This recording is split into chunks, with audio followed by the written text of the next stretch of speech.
want to pull a trailer with air brakes, you need to read section 6, which we're not. Air brakes use compressed air to make the brakes work.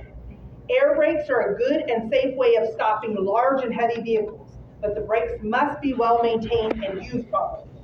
Air brakes are really 3 different braking systems: service brake, parking brake, and emergency brake. The service brake system applies and releases the brakes when you use the brake pedal during normal driving. Parking brake system applies and releases the parking brake when you use the parking brake control. Does everybody remember that spring brake that I showed you? Yeah.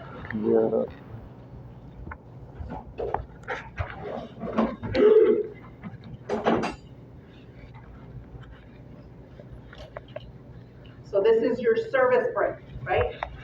This is your spring brake. What's that spring held away from? How are we holding that spring together? With air. Okay? So this spring, do you think it's just like that spring in your pin and it's really easy to squeeze? No. It takes a lot of pressure to squeeze that spring together to release the brakes to let the bus roll. Okay? So right now, while it's squeezed together, this is when the wheels can move. Okay? You're pushing in the air. When your park brake is out, that means your spring is set. Your spring has come out and it's set inside there and your wheels aren't moving. Does that make sense? Okay. When you push in the parking brake, you push in air into the spring brake chamber to hold the spring together to allow the wheels to roll. Okay?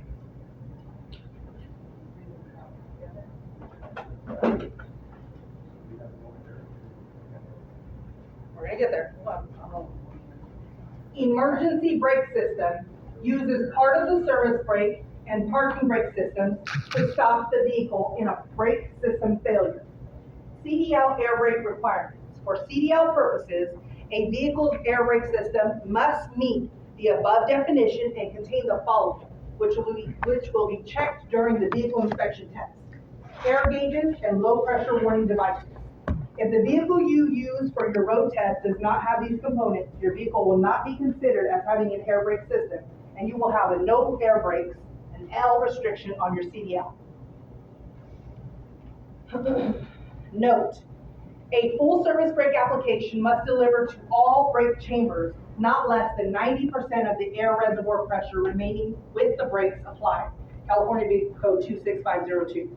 The part of these systems are discussed in greater detail in the following paragraphs.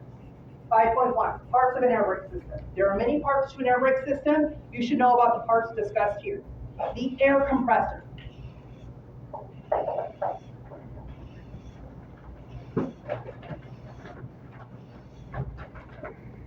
The air compressor does what? Compresses air. It compresses air. Does it supply us with air as well? No. No. Are we sure? Yes. So it compresses the air and then just holds it to itself? No, it goes to the tanks. So it supplies us with air. It supplies the tanks with air. Does that make sense though? Okay, so it does compress the air, but it doesn't just hold it and hoard it. It does supply us with air. I want you to remember that wording because we're going to get into why, okay? All right. The air compressor pumps air into the storage tank reservoirs. The air compressor is connected to the engine through gears or a V-belt. The air compressor may be air-cooled or cooled by the engine cooling system. It may have its own oil supply or be lubricated by engine oil. If the compressor has its own oil supply, check the oil level before driving. Air compressor governor. The governor controls when the air compressor will pump air into the storage tanks. Sorry, real quick before we get off the compressor. Say it again. Before we get past the compressor, does the electric bus have an electric pump for the air compressor? All right, so now we're going to add the governor. The air compressor compresses the air, and the air governor controls when we get air and when we don't get air. So our tanks can only hold so much air. That governor says, hey, you're low on air. Compressor, send more air. hey, we're too full, shut the air off. He governs how much air we get, okay? Does it purge air, or does it simply shut the compressor off? Shuts the compressor off. Mm-hmm. Okay.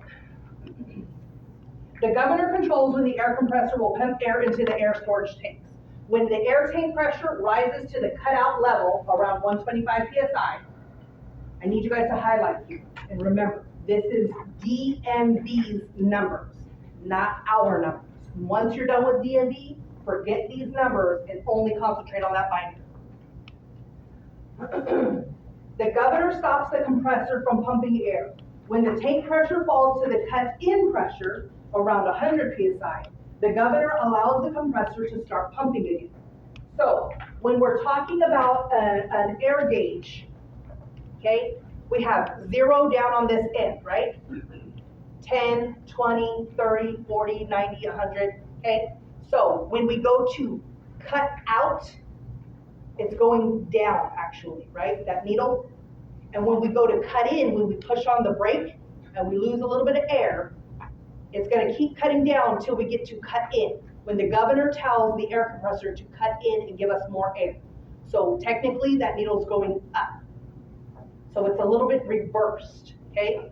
So when we lose air, we're going up. When we gain air, we're coming back down. Does that make sense? Yeah. It's opposite of what it actually should be, only because it's round, okay? Thermostat, basically.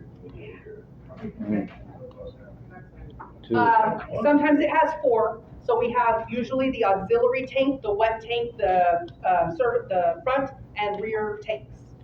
Wet tank. Out of curiosity's sake, why is it called compressor, not just air pumps in general? Because I show a It's compressor. an engine compartment, they wanna be extra technical. No, because an air pump, right, would only pump at a certain pressure. An air compressor actually compresses Compresses the air. it goes from like 20 PSI or what ambient air is. Ambient air is about 20.9% air, right? They can't, it has to compress that into pressure at that point. We have to get to that point, yeah. Yeah, I think that, yeah. Good job. All right, Why is the DMV cut out different from this one? because DMV doesn't really go with our school buses, they do transit buses. So there is a little bit wider of a definition. We're within their parameters. Okay, so we're just tightly restricted. You get what I'm saying? What is the, We're not gonna get into the differences right now because I don't wanna confuse you. I promise you, I need you to remember this. We're gonna get into the book and you're gonna have 2 different variances in your head. I need you to, once this class is finished, go get through DMV, only read the DMV, only study the DMV book. Once you get your permit, throw that book away and only study the binder book, okay? I know, I hate it. This is why I hate this book, because I'm giving you, be bipolar, please. And then switch, okay? the district's policy, the district's policy? Say again. The district's policy is more strict than the DMV, right? The bus, That's why it's different. Yeah. It's like the federal law and the state law. Because the easiest way to do it is, it's OSHA versus Cal OSHA, right? OSHA, By the- okay, but Cal OSHA is more strict. it's just the restrictions that we're restricted in. Yeah. So this Okay. isn't this book. No. All right. Air storage tanks. Air storage tanks are used to hold the compressed air. So the next part of this goes into an air dryer. Some buses will have an air dryer that just eliminates any particles or anything in the air before it goes into the tanks. Okay? So then we have the supply reservoir. It's a little off because it's pulling in the back, okay? So the compressor, leave my drain cock alone, okay? It's on That's what it's called. No, the out that he said supply reservoir, that's the That's supply. the supplier, that's supplier, yeah. So that's why I want you to understand what's going on, okay? So the compressor sends air and our supply tank holds it, okay? So once the supply tank has all the air, that's who disperses it to our primary and our secondary tanks.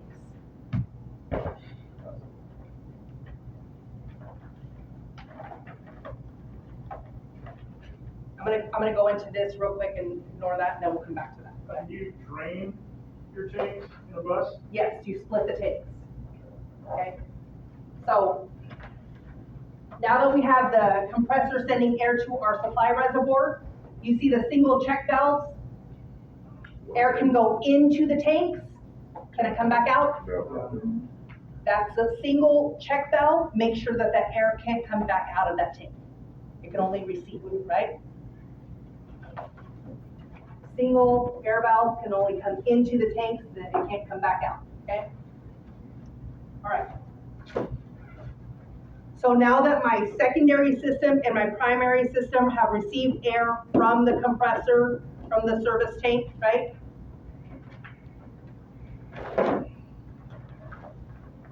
When my front system, my secondary system, oh, this is good, okay? My front system is my secondary brakes. Yep. Why? How am I gonna remember that? Hold on, nope, not professionals. My secondary is my front brakes. Why would the secondary be in the front? Have all of you ridden bikes?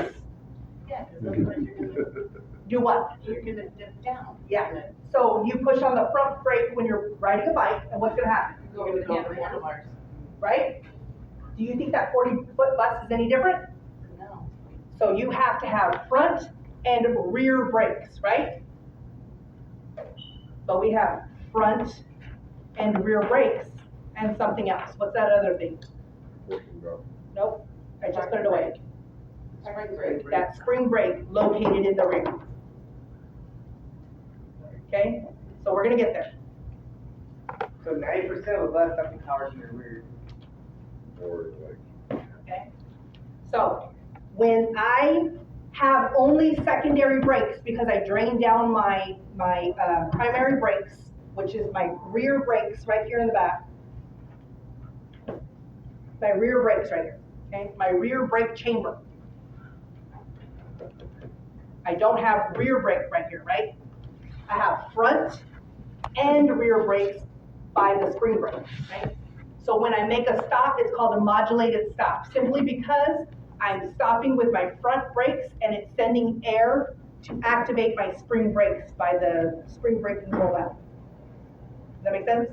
it's only if you lose rear service. If I don't have rear service brakes, okay? I'm watching my gauges, my air's drained down from my rear service brakes, that means I have no rear service brakes, but I still have, Spring brake back in. so I can still make a stop, having front and rear brakes, okay?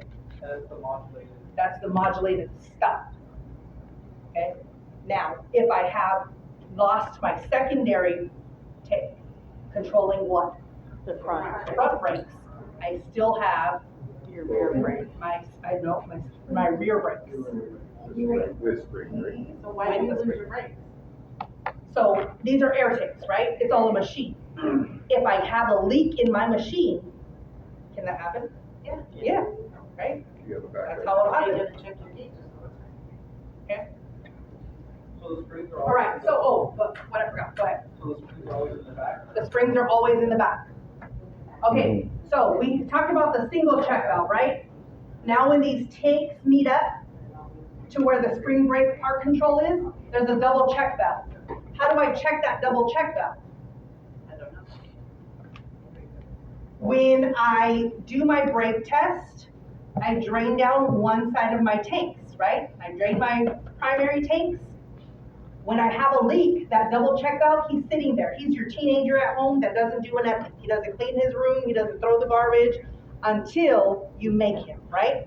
So we're gonna make him, we're gonna drain our rear tank, and we're gonna see if he goes to work. If he slides over and plugs that leak and allows this to stay full, I know my double check valve is working.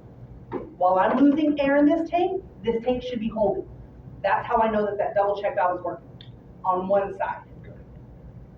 Then I fill my air back up, turn my bus back off, and I do the same thing to my secondary tank. I drain down my secondary tank. While I'm draining it down, that teenager should slide over, plug that leak, and allow my rear tank to hold. Then I know it's still working, okay? Just because it worked on one side doesn't mean it's gonna work on the other side, right?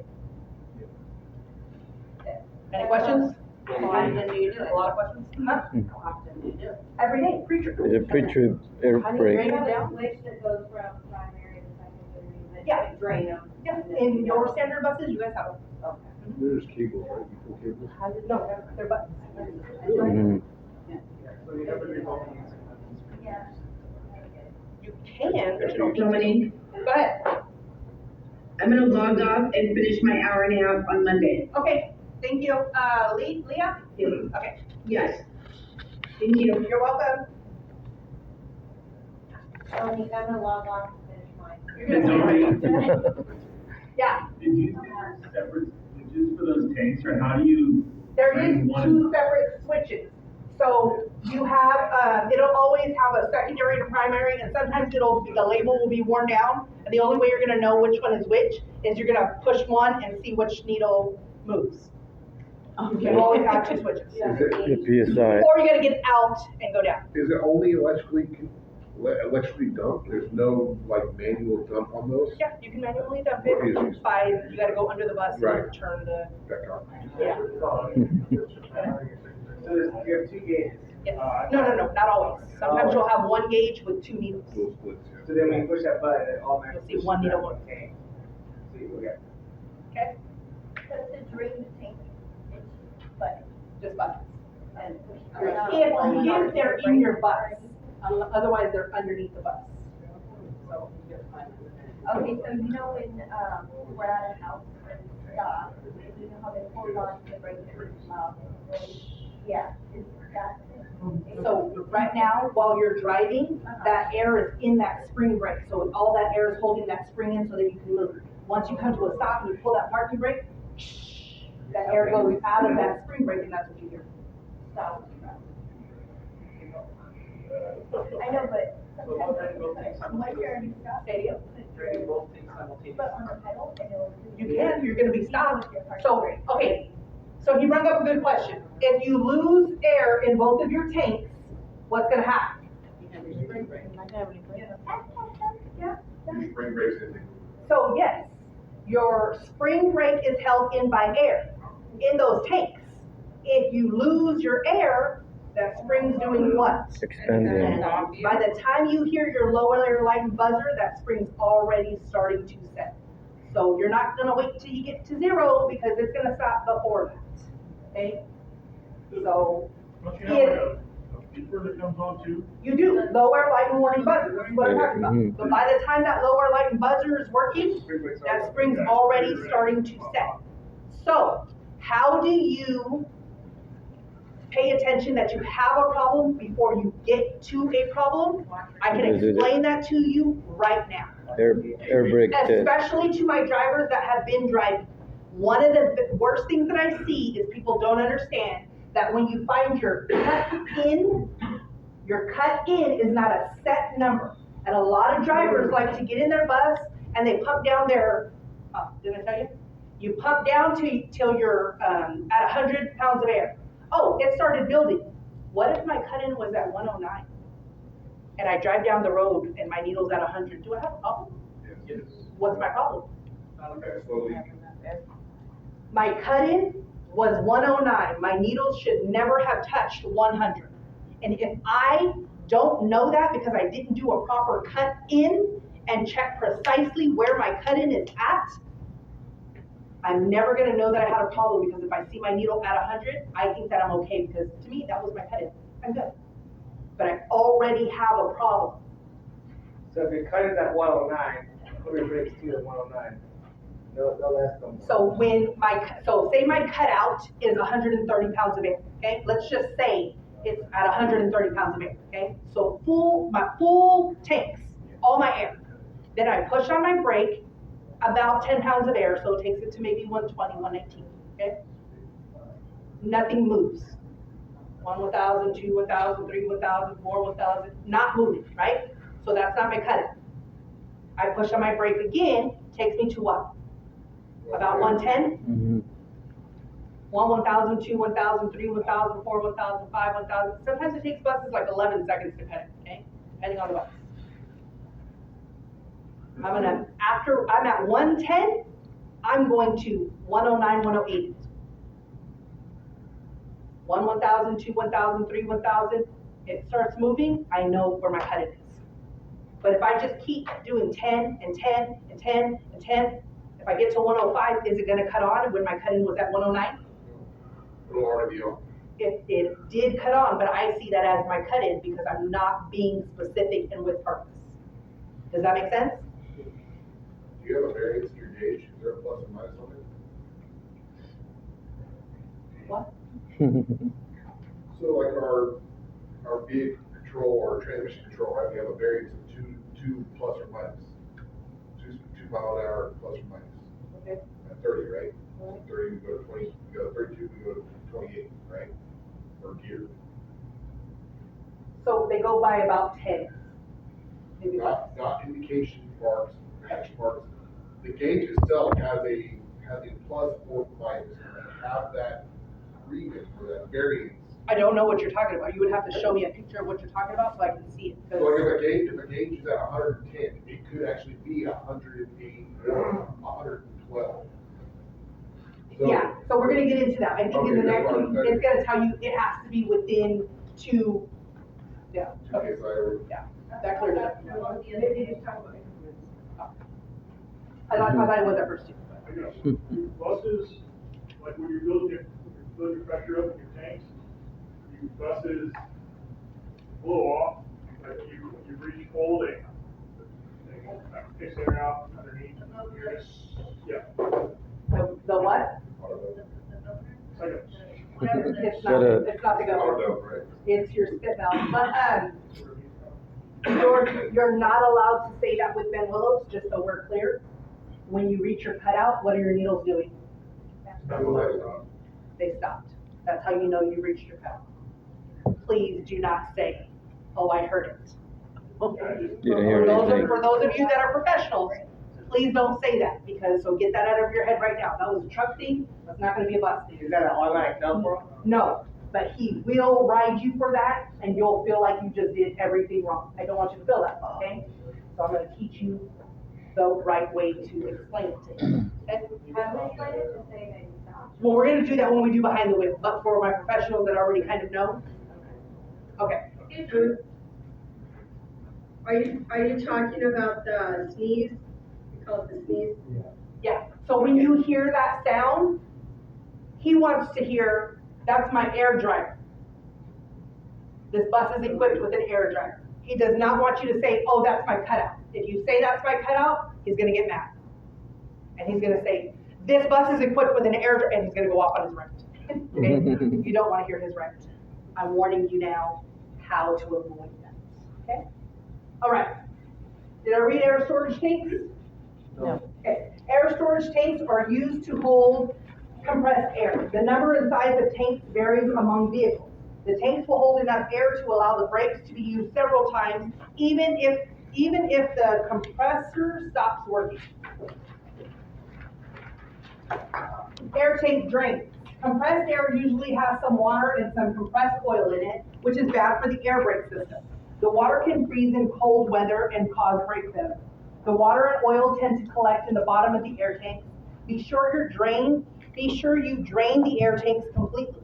Each air tank is equipped with a drain valve in the bottom. There are 2 types. The manual, operated by turning a quarter turn or pulling a cable.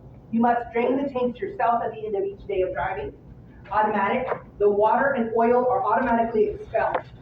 These tanks may be equipped for manual draining as well. Automatic air tanks are available with electric heat devices. These help prevent freezing of the automatic drain in cold weather. Alcohol evaporator.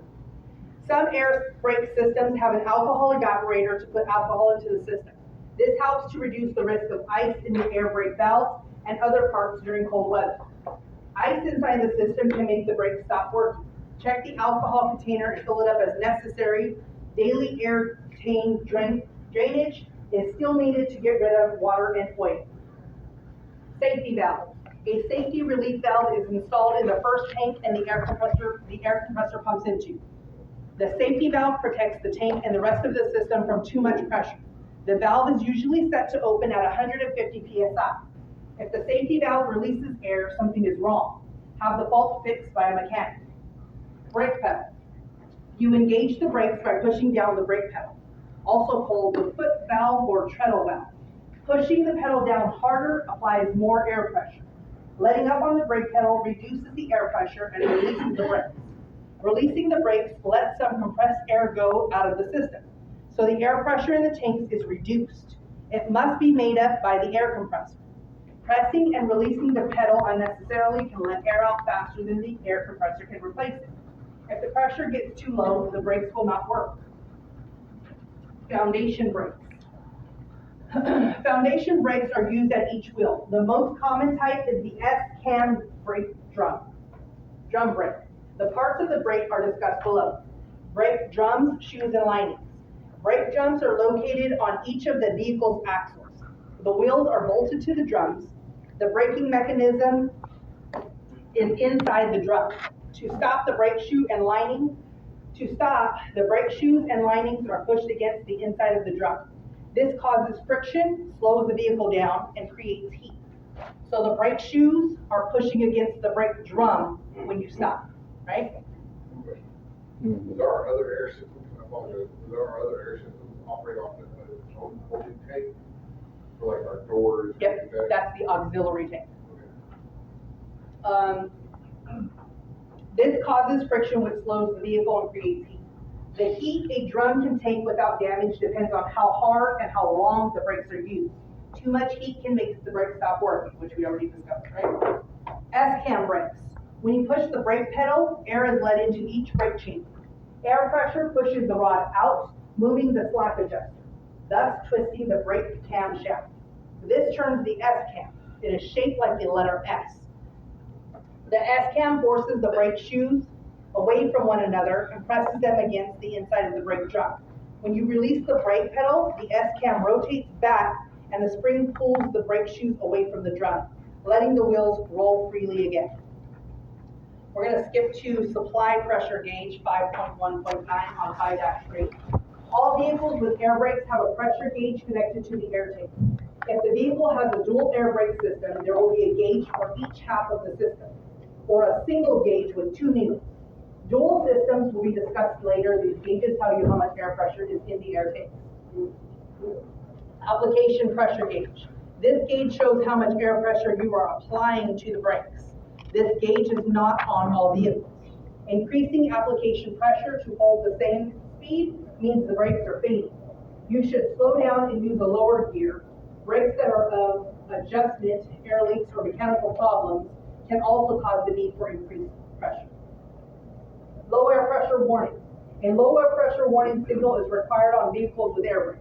A warning signal you can see must come on when the air pressure in the tank falls below between 55 and 75, or half the compressor governor cutout pressure on older vehicles.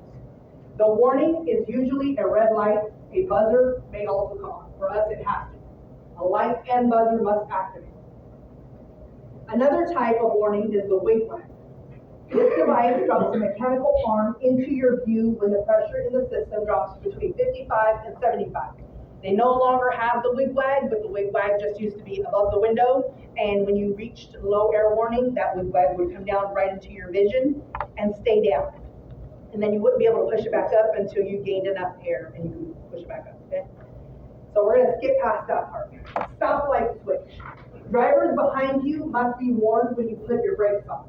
The air brake system does this with an electric switch that works by air pressure. The switch turns on the brake lights when you put on the air brake. We're going to skip down to spring brakes. All trucks, truck tractors, and buses must be equipped with emergency brakes and parking brakes. They must be held on by mechanical force because air pressure can eventually leak away. Spring brakes are usually used to be continued. Powerful springs are held back by air pressure when driving. If the air pressure is removed, the springs put on the brake. A parking brake control in the cab allows the driver to let out the spring brake. This lets the springs put the brakes on. A leak in the air brake system, which causes all air to be lost, will also cause the springs to be put on the brakes.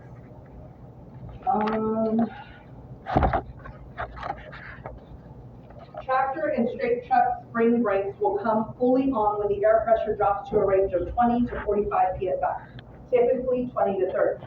Do not wait for the brakes to come on automatically. When the low air pressure warning light and buzzer first comes on, bring the vehicle to a safe stop right away while you can still control the brakes. The braking power of spring brakes depends on the brakes being in adjustment. If the brakes are not adjusted properly, neither the regular brakes nor the emergency parking brakes will work right. Parking brake controls. In newer vehicles with air brakes, you put on the parking brakes using a diamond-shaped yellow push-pull control knob. You pull the knob out to put the parking brakes on and push it in to release it. On older vehicles, the parking brakes may be controlled by a lever. Use the parking brakes whenever you park. Caution, never push the brake pedal down when the spring brakes are on. If you do, the brakes could be damaged by combined force of the springs and the air pressure. Many brake systems are designed so this will not happen. Not all systems are set up that way, and those that may not always work. It's much better to develop the habit of not pushing the brake pedal down when the spring brakes are on. We're going to go down to dual parking control valves. So we have one valve or two valves on the bus? We have one parking control valve. When main air pressure is lost, the spring brakes come on. Some vehicles, such as buses, have a separate air tank which can also be used to release the spring brakes. This is so you can move the vehicle in an emergency. One of the valves is a push-pull type used to put the spring brakes for parking. The other valve is spring-loaded in the out position. When you push the control in, the air from the separate tanks releases the spring so that you can move. When you release the button, the spring brakes come on again. There's only enough air in the separate tank to do this a few times. Therefore, plan carefully when moving. Otherwise, you may be stopped at a dangerous location when the separate air supply runs out. Anti-lock brake system. So the diamond-shaped one is the one that we have, so go ahead and highlight that diamond-shaped one on the bottom corner.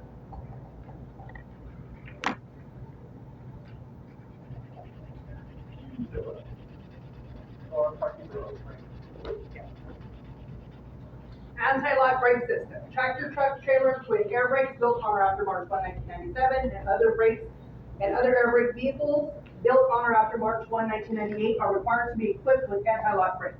Many commercial vehicles built on or before these dates have been voluntarily equipped with ABS. Check the certification label for the date of the manufacturer to determine your vehicle is equipped with ABS. ABS is a computerized system that keeps your wheels from locking up during hard brake applications. Do I need to read this, or do we understand the ABS works? We went over it thoroughly, right? Okay. So we're going to continue on, but I do want you to highlight all the dots in the section because I do want you to review it when you go to study. We're going to test our knowledge. Why must air tanks be drained? Moisture storage. What is the, say again? I didn't hear it. Why? Water and oil. We got to get it out of the tank. What is a supply pressure gauge used for? How much air you're putting into your brakes? Cutting, No, that's the other one. I can't remember what. Supply pressure gauge. That's how much you have in storage. How much you have in storage. All vehicles with air brakes must have a low air pressure warning signal. True or false? True. What are spring brakes? secondary backups for the rear brakes. Primary The brakes. dual air system, it's the second. Okay, it's your backup brake. Front wheel brakes are good under all conditions. True or false? False. How do you know if your vehicle is equipped with anti-lock brakes? Everything you told us just to highlight. We read through it. All right, dual air brake. Most heavy-duty vehicles use dual air brake systems for safety. The dual air brake system has two separate air brake systems, which use a single set of brake controls. Each system has its own air tank, hoses, lines, etc. So when we're doing this,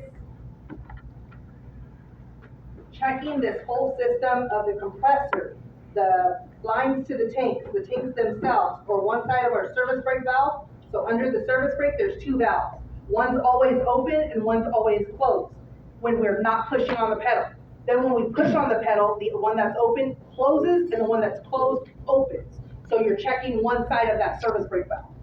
That's your supply side, because the compressor does what? Supplies us with air. You need the connection to stick, okay? Does that make sense? Yes. Okay. Supply side, okay? When we're talking about our service brake and we're checking the brakes themselves, so the lines to the brakes themselves, or one side of our service brake, we're checking the service side of our system because we're stepping on the service brake. Okay? I'm gonna give you a handout and we're gonna write it down, but I want you to understand that now, okay? Especially for my other drivers that think they know it all. One system typically operates the regular brakes on the rear axle or axle. The other system operates the regular brakes on the front axle and possibly one rear axle. Both systems supply air to the trailer, if any. The first system is called the primary, which is located where? Ah? In the back. Woo. The other system is called the secondary, which is where? Before driving a vehicle with a dual air system, allow time for the air compressor to build up to a minimum of 100 pounds of pressure. Before you can move your bus, you must have how much air in that system? A minimum of In 100. both tanks. Okay? In both primary and secondary systems. Watch the primary and the secondary air pressure gauges, or needles if the system has 2 needles in one gauge. Pay attention to the low air warning pressure light and buzzer. The warning light and buzzer should shut off when the air pressure is in both systems rises to a value set by the manufacturer. This value must be greater than 55 psi. The warning light and buzzer should come on before the air pressure drops below 55 psi in either system. If this happens while driving, you should stop right away and safely park the vehicle. If one air system is very low on pressure, either the front or rear brakes will not be fully operational. This means it will take you longer to stop, bring the vehicle to a safe stop, and have the air brake system fixed. The one-way check valve. This device allows air to flow in one direction only. All air tanks on air brake vehicles must have a check valve located between the air compressor and the first reservoir. I have a question. Are the tanks on the back of the bus? And when you're draining it? Not always. Okay, so when you're draining it, are you draining it from the inside or are you in the back? If you have access to the inside, you're gonna do it from the inside. If your policy is that you guys have to drain those tanks no matter what, then you're gonna get out and you're gonna do it on the outside, if you can only do it on the outside. And there'll be gauges back there to let you know. But, no, they'll teach you, when they do your proficiency on the bus, you have to know where these things are. So they can't ask you to do something if you don't know where it's at, right? So you're gonna ask, okay? But that is the minimum requirement, the recommended to split the tanks. That is the way that I'm gonna teach you to do it. And then after that, if your bus does not have access to being able to drain them inside and your policy says that you don't have to drain them, you're just gonna pump down, okay? So I'm not gonna teach you that part yet, but you don't get to check your double check valve when you pump down, okay? So I'm gonna just teach you the splitting of the tanks because that's the recommended, but the requirement you absolutely must do the pump down at the very least, okay? And then you said that there's sometimes more than 2 tanks, right? Yep, there's up to 4. Sometimes there's only 3, and that's the secondary, the primary, and the wet, or you'll have the auxiliary, so it just depends. So are we only focused on the primary and secondary? Or Yeah, the other 2 you're not really gonna worry about. do they do it by themselves? Or how do they- Yeah, when you release the air out of those main systems, everything goes. Okay. Thank you. You're welcome. Okay, the check valve keeps air from going out of the air compressor if the air compressor develops a leak. Inspecting air brake systems. You should use the basic 7-step inspection procedures described in section 2 to inspect your vehicle. There is more to inspect on a vehicle with air brakes than one without them. These components are discussed below. 5.3.1, during the 2-step engine compartment check the air compressor. Does it have, what's it driven by? It's either driven by a belt or gears. If the air compressor is driven by belt, check the condition of the belt, the tightness of the belt. It should be in good condition, no cracks, No fray. frays, and it can have no more than 3/4 of an inch of play. Do you teach the rotation of the belt to see if it's got enough slack in it or not?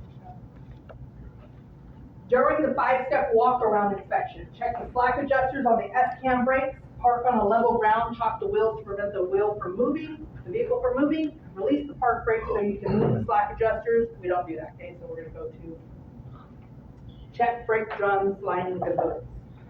Brake drums must not have cracks longer than half the width of the friction area. Linings must not be loose or soaked with oil or grease, must not be worn dangerously thin.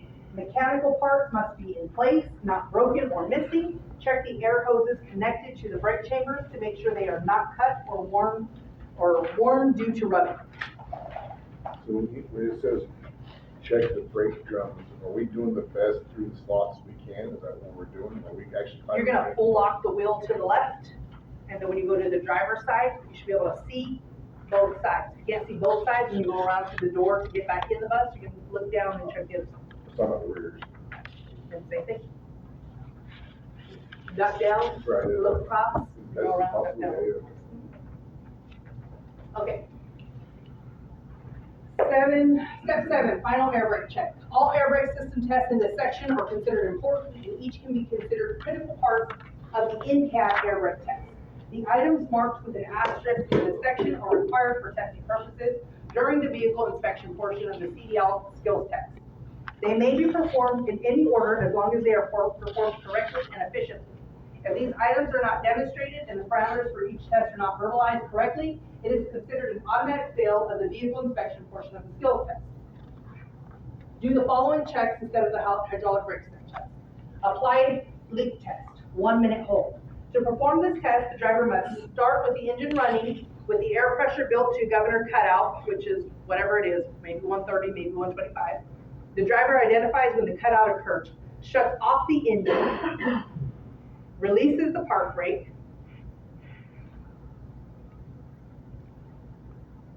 fully applies the foot brake. The driver holds the foot brake for 1 minute, so I'm setting a timer, after stabilization of the air gauge. The driver checks the air gauge to see that the air pressure drops no more than 3 pounds in 1 minute. Can I tell if I lose 3 pounds of pressure? The needle should not move. The way that those gauges are set up, there are 10 increments, and the 10 is like that far apart, the one line from the other line. You can't tell, okay? So any movement of my needle is gonna indicate to me that I have a leak. Okay? Yeah, but on the test, aren't you supposed to count it? Yeah, that's what I was asking for the other day when I asked that question, if he's strict on the gauge. Because I know with the Class A, So even, this is the way we're gonna say it, because so for Class 8, I don't know your guys' gauges, but on our gauges, you Yeah. cannot tell what 3% or 3 PSI is. Can't tell what 2 PSI is. okay, yeah, that's, So this is the way you're gonna say, and during this test, I can't lose more than 3 PSI in 1 minute, but any movement of my needles indicates to me that I have a leak, and if I have a leak, then you're gonna explain where it's coming from. Make sense? A lot easier. Yeah. that's a lot easier. Okay, the driver then holds the foot brake for 1 minute after stabilization of the air gauge. The driver checks the gauge to see that the air pressure drops no more than 3 pounds in the 1 minute and listens for air leaks. The driver must identify how much air the system lost and verbalize the maximum air loss rate allowed for the representative vehicle being tested. My needles didn't move. I'm done. Successful. I want you to highlight the note for the 3, 4, and 6 PSI. I'm not gonna read it because it's gonna mess you guys up. Question. Sorry. So when you initiate this test, you decompress your air brake, you're gonna lose air at that moment. So once your needles stabilize, then you start to test. So then you hold your brake, or you under your emergency brake, Apply your apply your surge brake, wait for the needle to stabilize, and then. then start my minute. Mm-hmm. Low air warning device. To perform this test, the vehicle must have enough air pressure so the low air pressure warning signal is off. The engine may be on or off, however, the key must be in the on or battery charged position. Next, the driver begins fanning off the air pressure by rapidly applying and releasing the foot brake. Okay, so this is the one I was talking about. We're gonna apply the brake and release it, apply the brake and release it. A lot of times people like to go, psh, psh, psh, psh. There's a diaphragm in your brake chamber and you will mess it up and rip it if you go too fast. Apply it, release it. Apply it, release it. Apply it, release it. Don't pump it down real quick, okay? Low air warning devices must activate before the pressure drops below 55 or the level specified by the manufacturer. The driver must indicate the approximate pressure when the device gave warning and identify the parameter at which this must occur. No lower than 55 psi.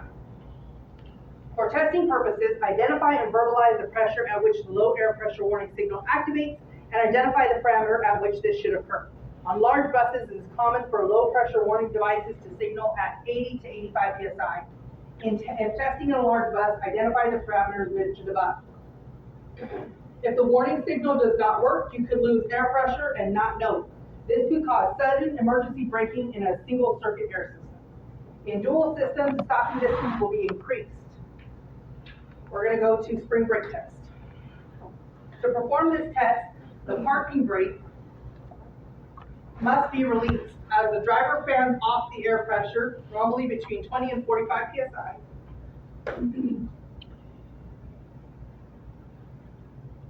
The parking brake should close, pop out. The driver must identify and verbalize. See, this one's not on the test for us, so. Check the rate of air pressure buildup. To perform this test, the engine must be running at normal idling, typically 600 to 900 RPM. Observe the air gauge to determine if the pressure builds to the proper rate. For dual air systems, the pressure should build from approximately 85 to 100 psi within 45 seconds. Skip to 5-10, test air leakage rate. There are 3 tests as follows. The static leak test. With basically a fully charged air system within the effective operating range, so almost full air, turn off the engine, release all brakes, and let the system settle. So you turn the key to the off position, back to the on position, don't touch any of the brakes, leave everything alone. On this time, you're checking your supply side of the system, and you can't lose more than, you're gonna time it for 1 minute, and you can't lose more than 2 psi, but any movement of the gauge would indicate that we have a leak, and if we had a leak, it would be coming from the air compressor, the lines to the tanks themselves, or the service brake valve, or anywhere in between. Test the parking brake. Fasten your seatbelt, set the parking brake, and gently pull against it in a low gear to test that the parking brake will hold. So, you're going to release the parking brake, let the bus roll, pull the parking brake with your foot off of the service brake so that it's just the parking brake that you feel stops the bus, okay? Put your foot back on the service brake. Testing the service brake. Wait for normal air pressure, release the parking brake, move the vehicle forward slowly, about 5 miles an hour, apply the brakes firmly using the brake pedal, note any pull from one side to the other. What would that indicate? You got a drag on one side versus the other. The brakes are out of adjustment? Yeah. Okay, test your knowledge. What is the dual air brake system? Spring and Service. brake chambers. Spring brake and brake chambers. What are the slack adjusters?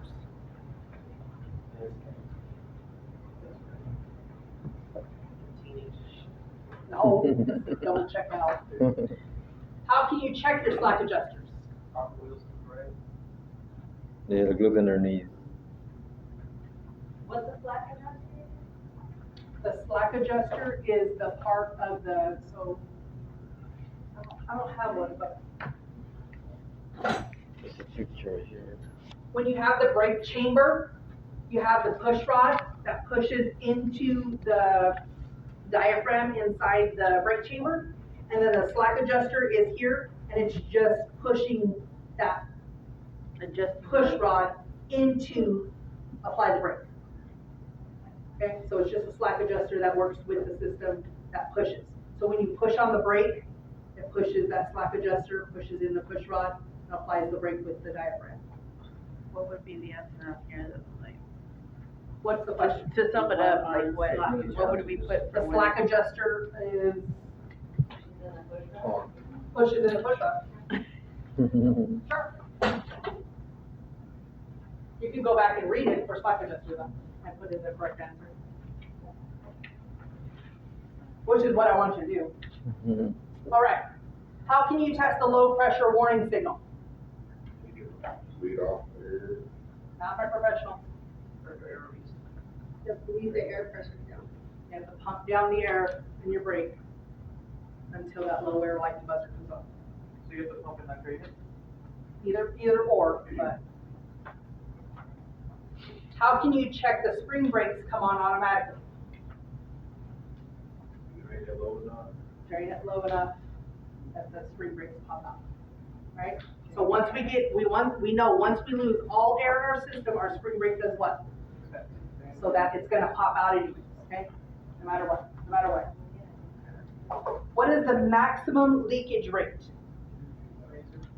The amount of air you can lose before you have a failure. 2 reads per minute. 3 PSI, right, for the applied? Okay. Using air brakes, normal stops. Push the brake pedal down, control the pressure so the vehicle comes to a smooth, safe stop. If you have a manual transmission, do not push the clutch in until the engine RPM is down close to idle. When stopped, select the starting gear. We're gonna skip the anti-lock brakes again, and we're gonna go to emergency stops. If somebody suddenly pulls out in front of you, your natural response is to hit the brakes. This is a good response if there is enough distance to stop and you use the brakes correctly. You should brake all the way, brake in a way that will keep your vehicle in a straight line and allow you to turn if it becomes necessary. You can use the controlled braking or stab braking method. We read this, right? Okay, so highlight it and read it again. Low air pressure. If the low air pressure warning comes on, stop and safely park your vehicle as soon as possible. There might be an air leak in the system. Controlled braking is possible only while enough air remains in the air tanks. Once that low air light and buzzer comes on, that is your warning to start scooting over because you're about to stop. Okay? The spring brakes will come on when the air pressure drops to the range of 20 to 45. A heavily loaded vehicle will take a long distance to stop because the spring brakes do not work on all axles. Lightly loaded vehicles or vehicles on slippery roads may skid out of control when the spring brakes come on. It is much safer to stop while there is enough air in the tanks to use the foot brakes. Parking brakes. Anytime you park, use the parking brakes, except as noted below. Pull the parking brake control knob out to apply the brakes and push in to release. The control will be a yellow diamond-shaped knob labeled parking brakes.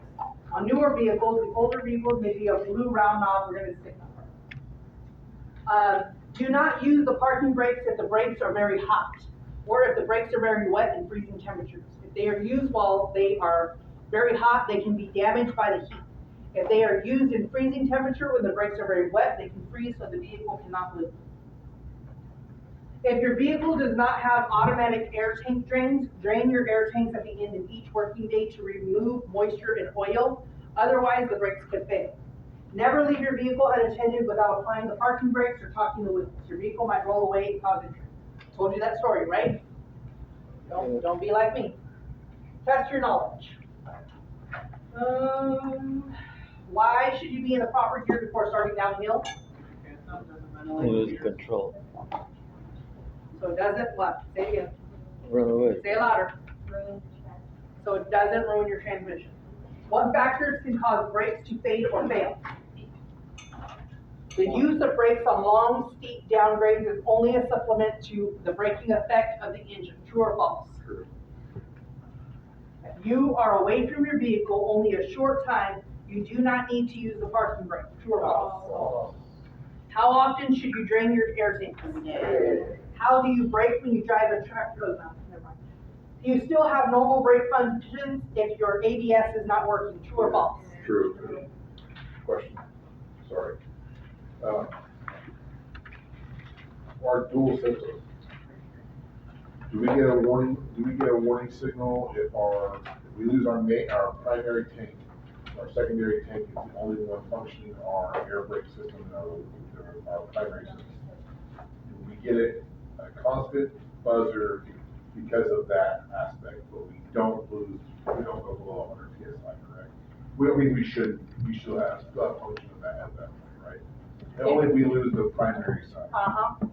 But you're still gonna stop. Right, because and not we are in continue the, driving. right, Yeah. but we don't have an immediate spring brake activation at that Exactly. point. So we still have a primary system. Yep. But we'll just be a low pressure system. Exactly. Okay. Okay. That's the dual air part. All right, we're gonna skip section 6, 7, 8, 9, 10. We're gonna hold off on 10 because 10 is in the back of our book, so now we're gonna get into our books.